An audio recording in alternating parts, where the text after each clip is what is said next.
Ivanka Trump savoure l'accueil que lui réservent les femmes qui cultivent les fèves de cacao dans cette ferme à une centaine de kilomètres d'Abidjan. La fille du président américain ravie d'annoncer une aide de 2 millions de dollars. Une aide visant à créer 300 caisses d'épargne solidaire pour les femmes dans le secteur du cacao en Côte d'Ivoire. Quand on aide les femmes à être indépendantes financièrement, elles peuvent aider leur famille, leur communauté et participer à la prospérité du pays. Un message réitéré au premier sommet ouest-africain sur l'entrepreneuriat féminin qui se tenait mercredi à Abidjan.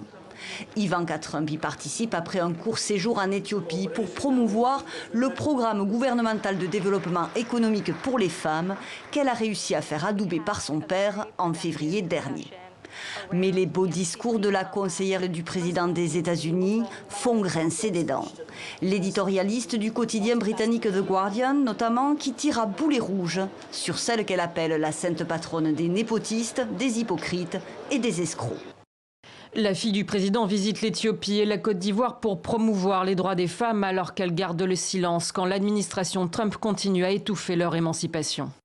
Dans le viseur, le Global Gag Rule, ou règle du bâillon, rétabli par le président Trump quelques jours après son investiture. Un décret qui interdit le financement des organisations non gouvernementales soutenant l'avortement. En mars dernier, le secrétaire d'État américain annonçait l'élargissement de ces restrictions. Le silence d'Ivanka, alors que son père menace le droit des femmes, fait donc s'élever certaines voix.